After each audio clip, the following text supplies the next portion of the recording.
Oke, saya lanjutkan.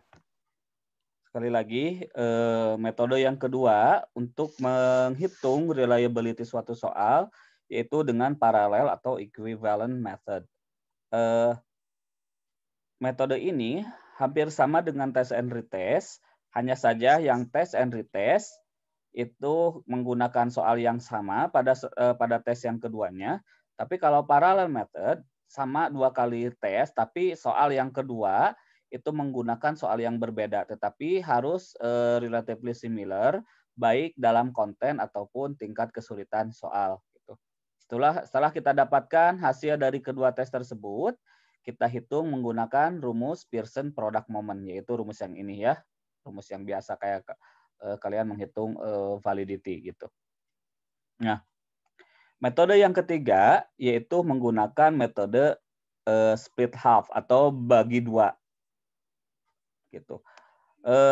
Split half ini kita bisa membagi duanya berdasarkan item yang ganjil dan genap gitu. Jadi kita bagi dua, mana soal yang ganjil, mana soal yang genap, kemudian kita jumlahkan, atau membagi duanya berdasarkan first half, second half, yang artinya kita membagi dua bagian soal yang awal dan bagian soal yang akhir. Gitu. Setelah dibagi dua, kita hitung menggunakan rumus Pearson Product Moment, kita cari nilai R-nya. Setelah didapatkan nilai R, dimasukkan ke rumus Spearman-Brown. Itu rumus yang ini. Kenapa harus dimasukkan ke rumus Spearman-Brown? Karena metode bagi dua ini sebenarnya ketika kita menghitung rumus Pearson R-nya, Pearson Product Moment-nya, itu baru R setengah, belum R utuh gitu. Kan biasanya kalau di test and retest ini nggak harus memasukkan ke rumus Pearson Product Moment karena R-nya sudah R utuh gitu, nggak dibagi-bagi gitu. Nah kalau ini kan karena dibagi dua, berarti si R-nya baru nilai R setengah. Oleh karena itu, maka kita harus menghitung kembali si R-nya, dimasukkan ke rumus Spearman-Brown yang sama R juga, cuma biasanya disebut dengan adjusted R. Korelasi yang disesuaikan. R itu korelasi ya. Jadi kalau Anda di statistik ada simbol R itu menandakan korelasi. Jadi adjusted R. Korelasi yang adjust yang disesuaikan gitu. Nah, sayangnya ketika saya mencoba dengan split half method seperti ini, biasanya hasilnya berbeda antara ganjil genap dan awal akhir. Tapi saya cenderung ikut yang ganjil genap. Kenapa? Karena saya mencoba dengan metode yang lainnya, bukan metode perhitungan seperti ini. Ternyata hasilnya sama dengan yang ganjil genap. Minimal itu yang menjadi patokan saya gitu. Oke. Nah, ini yang sudah kita lakukan, ganjil genap seperti ini jika soalnya genap gitu. Split half method itu kan kita bisa membagi dua soal, syaratnya kalau si jumlah soalnya genap. Bagaimana kalau soalnya hanya 15 atau soalnya 7? Nggak bisa kan dibagi dua, karena kalau soal 15 yang setengah bagian maksud saya, yang setengah bagian itu dapat 8 soal, yang setengah bagian lagi itu mendapat 7 soal. Itu nggak bisa kita menggunakan split half method. Solusinya, apabila si soalnya ganjil, jumlah soalnya ganjil, Anda tidak bisa membagi dua, itu ada satu metode lagi yang disebut metode Cudder and Richardson. Oke. Cudder and Richardson 20. Jadi ada yang disebut rumus KR20. KR20. Nah, rumus KR20 ini juga sama untuk mencari korelasi atau mencari R. Hanya saja ini biasanya digunakan ketika si soalnya ganjil alias tidak bisa dibagi dua gitu. Nah, sampai saat ini silakan apabila mau bertanya dulu. Ada pertanyaan?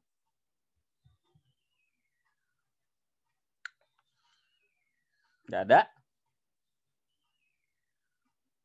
Kalau nggak ada saya yang nanya ya. Coba Cindy, saya tanya lagi. Sin? Iya, Pak. Iya, Pak. Gimana, Sin? Tadi ada berapa metode untuk menghitung reliability itu? Metode pertama apa? Ada yang 3, Bu. Iya, pokoknya sebutan. Ada Spearman Brown ekuivalen sama Split Half. Gimana sih? Yang itu bukan, Pak. Gimana kamu ini? Terus yang speed half itu kan yang berdasarkan item ganjil genap, membagi 2 soal ganjil genap, terus memasukkan ke rumus, lalu menghitung atau mencari R. Yang itu kan, Pak? Iya. Metode lainnya apa? Kenapa Resa batuk? Yang... Terus Cindy, gimana, Sin? Sama yang metode Spearman Brown itu, Pak. Spearman Brown itu untuk menghitung apa?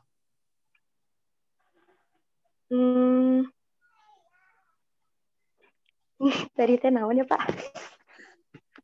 Iya mah. Sama kayaknya. Kayaknya yang menghitung R itu bukan, Pak?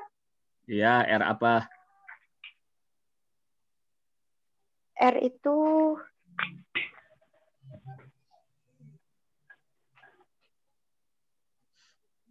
Oke, siapa yang bisa sum up? Oke, siapa yang bisa sum up sampai split half method saja dulu? Saya, Pak. Oke, gimana Somi? Ya, jadi yang pertama ada tes retest.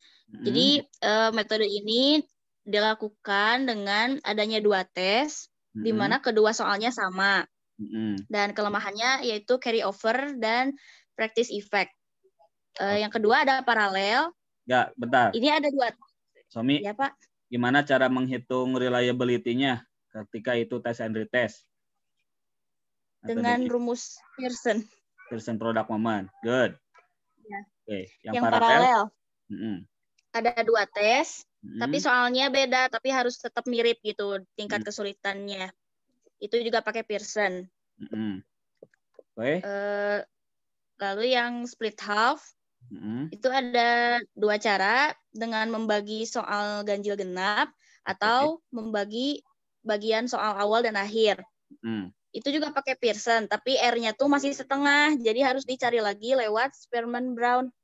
Oke, good. Itu ya, yang belum mengerti nanti tanya Somi. Awas Somi, kalau orang lain nggak ngerti salah kamu. Kayak gitu, Pak. Oke, itu jika kita bisa membagi 2, jika soalnya gimana, Somi? Jika soalnya genap.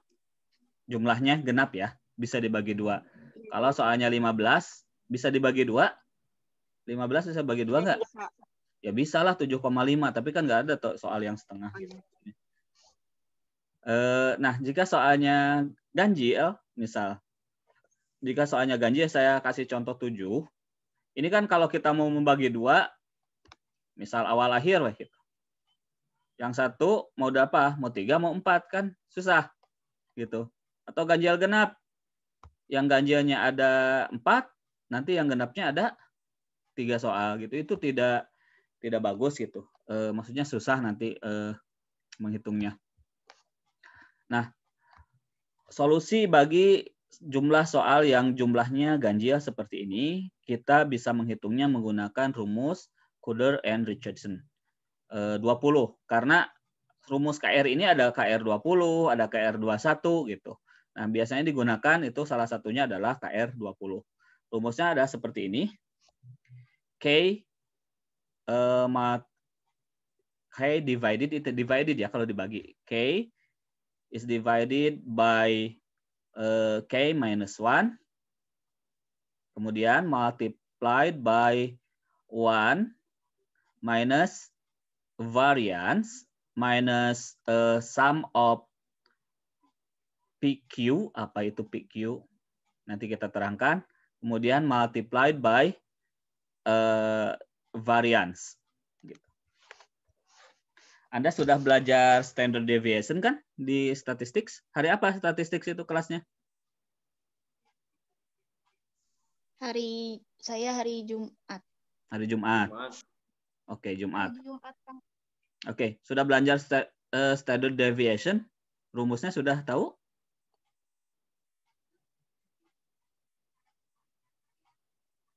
Simpangan baku atau simpangan baku.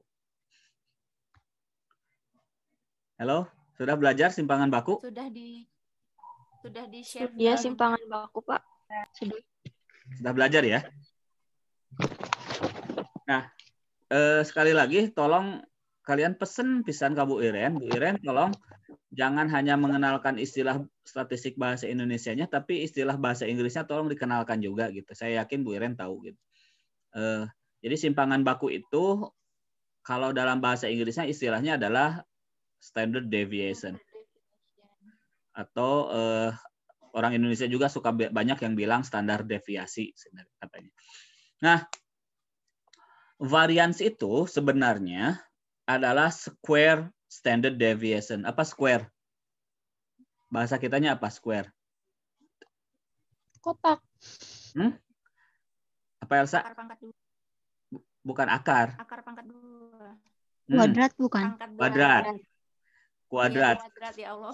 Square itu kuadrat, kalau akar itu adalah square root. Square root, ya. Jadi istilah-istilah matematikanya mulai belajar lagi istilah bahasa Inggrisnya gitu. Nah, si variance itu sebenarnya nilai variance itu adalah squared standard deviation, artinya standar deviasi dikuadratkan gitu. Jadi kalau kalian sudah bisa menghitung standar deviasi, harusnya ini nggak ada masalah. Karena untuk mencari varian sebenarnya cara salah satunya adalah menghitung standar deviasinya, kemudian dikuadratkan. Atau ada rumus standar varians tersendiri. Udah diajarkan varians belum? Belum? Biasanya suka bareng ketika membahas simpangan baku, varians itu suka dibahas biasanya. Oke, intinya gitu ya. Ini ada rumus, ada formula Kuder and Richardson 20. Ini formulanya adalah seperti ini. Kelihatan? Ini jelas nggak di layar kalian? Jelas, Sir. Ada jelas, Pak. Oke, jelas. K ini adalah number of test item. So, K di sini ada berapa? 7. Jadi saya masukkan ke sini ya. K-nya ada 7. Okay. P is the proportion of the test takers who respond to the item correctly. 7, Pak. Iya, Ajeng delay ya. Oke. Q artinya the proportion of test takers who respond to the item incorrectly. Variance yang tadi adalah square standard deviation of the scores gitu. Of the total score. Sebenarnya ini variance dari total score. Oke. Caranya untuk mencari P dan Q ini caranya gampang banget. Kalau Anda lihat di sini, ini yang respon dari ke-10 orang ini, yang responnya benar terhadap item nomor 1 ada berapa orang? 2 orang. Oke. Ini ada berapa orang di soal nomor 2? 4, 5. Kita jumlah aja tuh ya, biar kelihatan. 5 orang. Nomor 3 ada berapa orang? 4. Ya. Oke. Nomor 4? 8. 8. Nah, skill gitu ya. Jadi soal nomor 1 itu yang menjawab benar ada 2 orang. Soal nomor 2 ada 5 orang dan selanjutnya. Nah, untuk menghitung P atau proporsi orang yang mendapatkan yang jawabannya benar, ini berapa persen? Untuk item nomor 1 ini ada berapa persen yang menjawab benar? 20%. 20% alias 0,2. 0,2 itu ya gampang, tinggal ini. Ya caranya. Ini dibagi berapa? 100. 10. 10. Kan jumlah 10. Jadi 0,2. Ini berapa? 0,5. 0,5. Alias 5 dibagi 10. Gitu ya. Kita taruh seperti ini. Nah, berarti ini 20%. Q ini adalah sisanya dari yang jawab benar, berarti yang salah kan? Sisanya yang salah kan? Nah, proporsi dari jawab yang salah berarti berapa persen? 80. 0,8. Alias 0,8. Atau gampangnya 1 dikurangi P. Gitu kan? Ini berapa? 0,5. 0,5. Terus ini? 0,6. Oke. Nah, gitu. Kita sudah dapat nilai P atau proporsi yang menjawab benar. Kemudian kita sudah juga mendapatkan nilai Q, artinya proporsi yang menjawab salah. Nah, sekarang kita butuh nilai PQ-nya. Berapa kira-kira? Ini gimana cara ngitung PQ ini? Dikalikan. 0,2 dikali berapa? 0,8. 0,8. Hasilnya segini. Ini berapa? 0,25. 0,25. Artinya 0,5 dikali 0,5. 0,5. Nah, seperti ini. Nah, setelah itu kita harus mencari, kan di sini sum PQ kan? Di formulanya itu adalah sum PQ, berarti kita harus mencari sum PQ-nya. Caranya gimana? Jumlah dari si VQ. 0,16 sampai 0, Oke, ini ya Anda ketikkan sum, kurung buka, kemudian blok semuanya seperti ini dijumlahkan. Hasilnya 1,31. Nah, baru kita bisa tulis di sini lah, 1,31. Oke. Sekarang kita mau mencari variance. Kalau kalian sudah belajar standard deviation, bisa nggak ngitung standar deviasi ini? Nih, dari sini ke sini. Bisa nggak? Simpangan baku, hitung. Ayo, coba.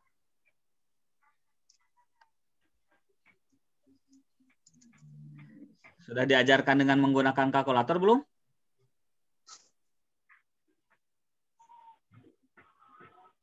Atau menggunakan Excel? Juan, udah pada beli buku ini belum? Udah pada beli buku ini belum? Nih. Belum, Pak. Belum. Cari di Shopee paling mahal 40.000. Cari di Shopee paling mahal 40.000. Ini penting ya. Tapi di sini banyak typo, harus hati-hati gitu. Kalau kalian nggak terlalu paham dengan rumus-rumus tersebut, ini banyak typonya. Oke, ini penting. Ini kayak pusakanya gitu. Kalau mau menghitung, semua yang saya ajarkan ada di sini. Kemudian juga buku ini udah yang Pak Sundayana, dosen matematika, statistika, penelitian pendidikan. Pak. Belum, Pak.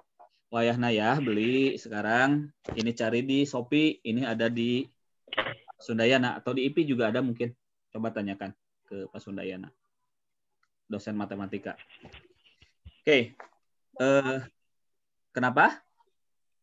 Maaf, itu yang buku dasar-dasar evaluasi pendidikan itu sama nggak Pak edisi 2 sama edisi 3-nya? Soalnya ada edisi 3? Iya, aku kemarin beli dapat 3. Ya nggak apa-apa, sama aja mungkin perbaikan dari banyak typo itu udah ada edisi 3-nya.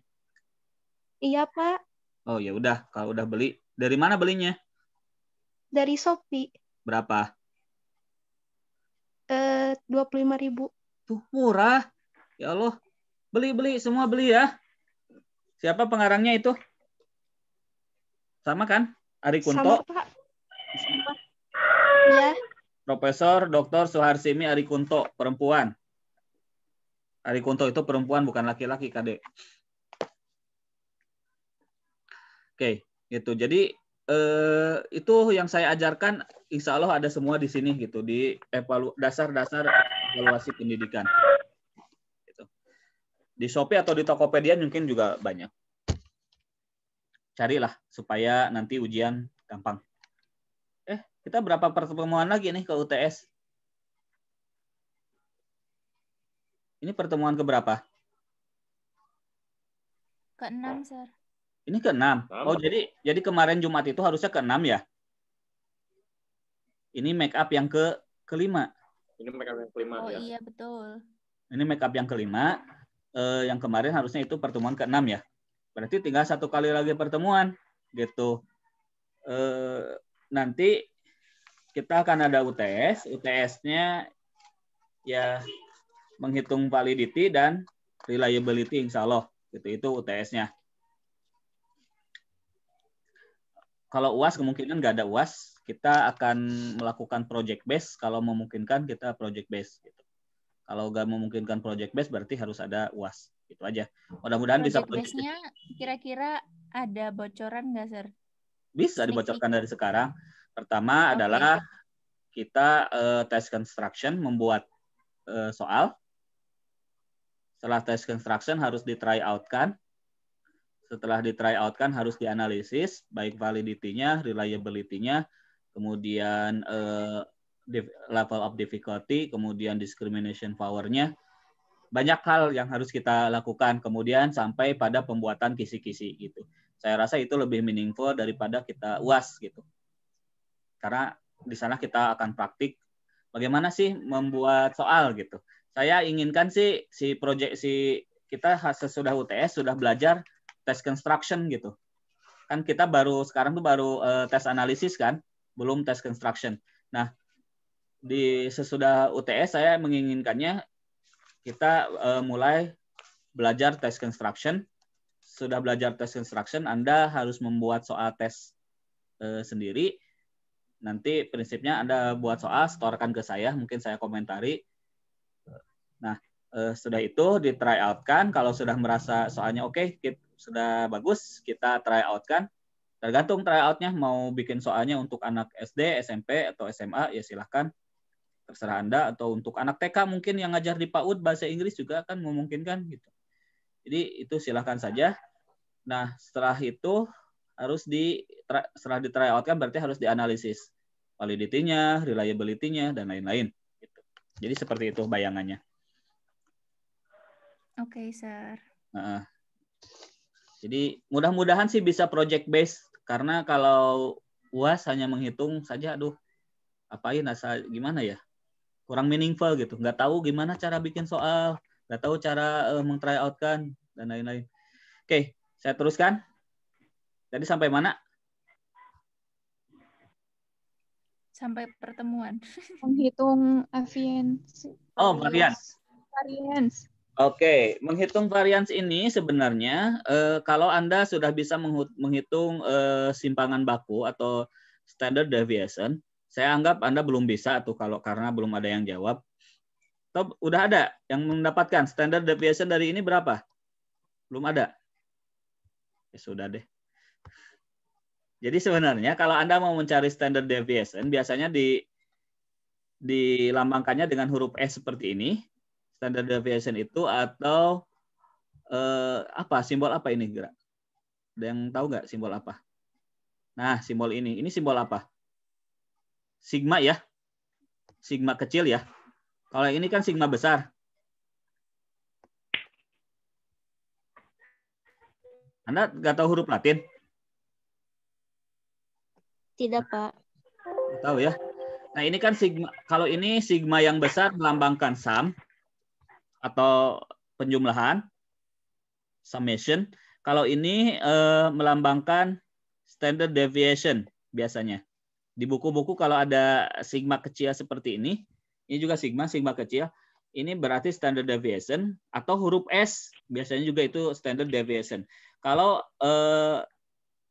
menggunakan S berarti variansnya adalah S kuadrat. Kalau menggunakan sigma, berarti variansnya adalah sigma kuadrat. Jadi saya ingin menerangkan itu dulu. Takutnya Anda nanti baca buku statistik, kok beda rumusnya dengan yang diajarkan Pak Asep. Padahal bukan beda, sama aja gitu. Cuma ada simbol yang berbeda. Nah, sebenarnya untuk mencari standard deviation itu, kalau menggunakan Excel itu gampang banget. Anda tinggal menggunakan rumus, nah ini, standard deviation, STDEV. Kemudian Anda blok seperti ini, hasilnya adalah ini. Berarti variansnya berapa? Kira-kira. Gimana cara ngitung variansnya? Kalau udah diketahui. Dikuadratkan. Jumlah itu dikuadratkan. Oke, ini. Kuadrat itu kalau di Excel, ini tah. Rumusnya seperti ini. Kalau di Excel. Kuadrat 2. Oke. Ada 1,85. Atau kalau mau menggunakan rumus varians juga bisa. Rumus varians langsung berarti saya misal di sini. Ini varians. Anda tinggal menggunakan rumus var.p. Var itu varian, p itu population. Biasanya menggunakan populasi kalau di Excel. Kemudian blok lagi seperti ini. Kemudian kurung tutup. Hasilnya sama kan? Baik yang menggunakan rumus varian ini, lihat rumus varian, atau menggunakan rumus standar deviasi dulu, kemudian dikuadratkan, hasilnya sama. Terserah mau langkah mana. Nah, variansnya sudah kita dapatkan, berarti kita tinggal memasukkan ke rumus ini. Oke, ini di sini berapa berarti? K-nya berapa? 7. K itu apa sekali lagi? The number of test item. Number of test item. Berarti K-nya adalah 7. Divided by 6. 7 kurang 1 atau 6. Bolehlah tulis dulu lah semuanya ya. Masih ada yang ini. Enggak nge. Standar variansnya berapa? 1,85. 1,85 dikurangi 1,31 gitu. Divided by 1,85.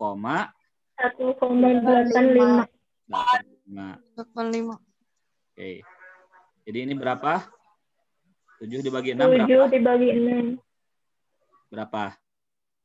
7 bagi 6.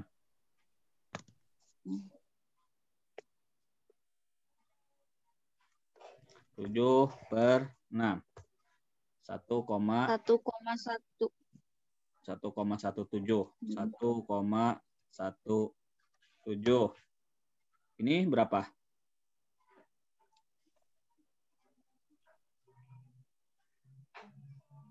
Hmm. 1,85 dikurangi 0,29. 31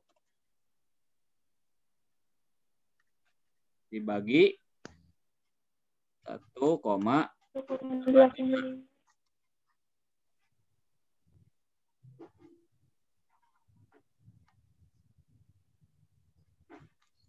0,29. Benar? Iya, benar. 0,29. Oke. Jadi berapa nih? 1 dikurangi ini. 1 dikurangi 0,7. Berarti 1,17 dikali 0,71 ya. Berapa? Nah, ini dikali nih 1,17.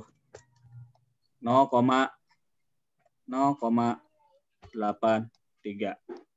Inilah angka reliability-nya, angka R-nya segini. Artinya apa? Kalau angka segini artinya apa? High, very high. Very high. Very high. Very high. Atau kalau mau kita bandingkan dengan tabel R. Udah di-download tabel R-nya? Ya. Sudah, Pak. Sudah ya. Oke. Question? Ada pertanyaan? Atau sebenarnya kalau Anda bingung-bingung hitung seperti ini, kan ini udah ada rumusnya. Untuk menghitung R ini kan bisa menggunakan Excel, Anda tinggal gini, weh. Kita bikin dulu parentesis seperti ini. Bikin 2 dulu. Oh, langsung gini ya. Nah, udah bikin 2 gini. Ini masukkan K adalah 7 dibagi 7 minus 1. Oke, ini parentesis yang pertama. Di parentesis yang kedua adalah 1 dikurangi. Bikin parentesis lagi. Standard variansnya 1,85 dikurangi 1,31 kurung tutup lagi dan kurung buka karena ada 1 lagi. Berarti di sini adalah 1,85. Tuh dibagi 1,85. Ada yang salah. Nah, hasilnya sama. 0,83. Kayak gitu. Anda sudah paham dengan penjumlahan dan pengkalian menggunakan Excel? Insyaallah. Insyaallah, Pak. Belajar lagi. Nah, jadi supaya tidak riut, hitung satu-satu gini. Sudah saja menggunakan rumus-rumus kayak gini gitu. Itu lebih enak menurut saya. Oke. Anda lihat nih rumusnya 7 per tuh sama 7 per 7 dikurangi 1. Cuma ini nih ribetnya di kurung buka kurung tutupnya harus pas gitu. Jadi silakan belajar lagi Excel-nya. Oke, any question? Buku yang tadi itu Pak, evaluasi apa? Barusan tuh. Ini.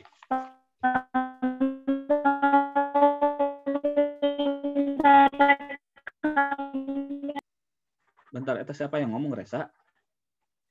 Resa kenaon tutut-tututan. Ini nih. Resa apa tepat? Nah, ini Pak. Ya. Kan sudah di awal saya bilang, ini required readings-nya. Ini bisa download di sini. Ini beli di Shopee. Perasaan udah gitu deh. Gitu. Cari di Shopee dasar-dasar evaluasi pendidikan. Ari Kunto. Suharsimi Ari Kunto. Kalau ini bisa dibeli di Pasundayana. Atau kalau nggak mau beli, tanya kakak kelas. Punya buku Pasundayana nggak? Punya, pinjem. Kalau nggak punya uang. Gimana we caranya supaya Anda bisa baca? Gitu. Lihat cari di YouTube. Banyak tutorialnya di YouTube. Cari misal KR20. Perhitungan KR20 di YouTube. Banyak juga. Jadi sekarang udah canggih zaman. Internet sudah di tangan Anda. Mungkin di YouTube banyak variasinya cara ngitung KR20. Ya silahkan aja. Sama-sama saya juga masih belajar. Gitu. Oke. Any question?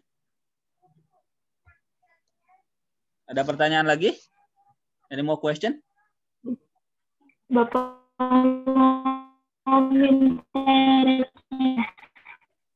Alah, Resa kayak robot suaranya. Di saya aja atau di semua? Di semua, Pak. Di saya juga patah-patah. Di semua, Pak. Semua, Pak. Promotion, Pak. Gimana, Resa? Coba cari sinyal dulu yang agak bagus kayaknya. Gimana, Sa? Atau kalau enggak Di chat pertanyaannya kalau enggak. Gimana, Sa? Halo, Sa?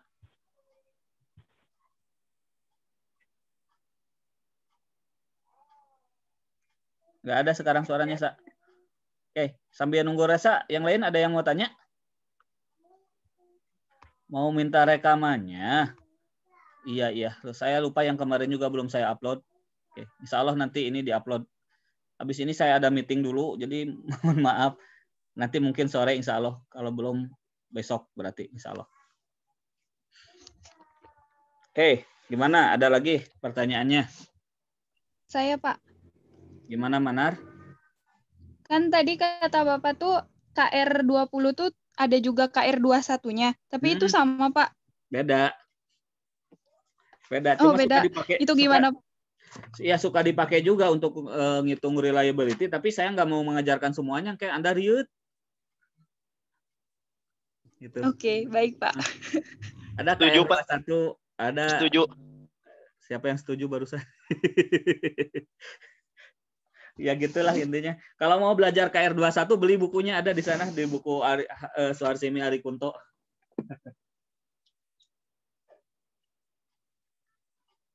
Tapi perhitungannya akan berhasil sama gitu, Pak? Biasanya suka ada beda sih dikit-dikit. Ya namanya statistik kan. Begitu. Suka ada beda-beda dikit. Atau beda besar. Kadang juga terjadi sih.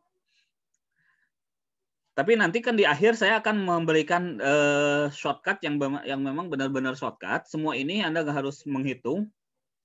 Tinggal Anda input datanya, satu klik, jadi keluar semuanya gitu. Tapi nggak mau dulu gitu. Nanti hitung jurus terakhir. Pasti lewat aplikasi itu ya, Pak? Ya, menggunakan Anates gitu. Anates. Iya. Di Anates itu. Cuma kalau Anda mau belajar sekarang juga silahkan. Kalau misalkan mau curi start. Tapi kan kalau Anda masukkan sekarang, coba masukkan data ke sana. Terus Anda klik, misal udah dapat hasilnya, pasti masih kebingungan juga gitu. Karena dasarnya di sini. Gitu. Untuk membaca hasil dari Anates itu adalah pelajaran ini gitu. Kalau udah tahu pelajaran ini biasanya, oh ini ternyata hasilnya udah ada semua gitu. Jadi untuk menginterpretasikannya bakal bingung juga kalau nggak belajar ini gitu. Itu sih maksud saya. Kenapa harus dari dasar dulu gitu. Nah, oke. Any more question? Kalau nggak ada, kita lanjutkan dengan satu masalah lagi. Atau udah mulai puyeng? Mulai puyeng, Pak, tapi lanjut saja tidak apa-apa. Gimana? Mau berarti sekarang tugasnya nambah ya? Kemarin udah 3 nih. Test and retest, paralel, split half. Split half ada 2. Kemudian ada sekarang yang jumlah soalnya ganjil, yaitu menggunakan rumus Kuder-Richardson 20. Gitu. Kalau mau tambah lagi berarti harus ada 4. Mau tambah lagi, mau diam dulu? Segini aja dulu? Diam dulu. Ya, segini aja dulu. Segini aja dulu, Pak. Segini aja dulu, Pak. Enggak apa-apa. Udah, Pak. Oke, ya udah tuh segini aja dulu ya. Untuk make up, kalau nggak ada pertanyaan, saya cukupkan sekian. Yang penting tugasnya dikerjakan sampai hari Kamis. Berarti sekarang tugasnya ada perhitungan reliability mulai dari 4 metode ya. Metode pertama test and retest, metode kedua paralel. Sama aja sih sebenarnya paralel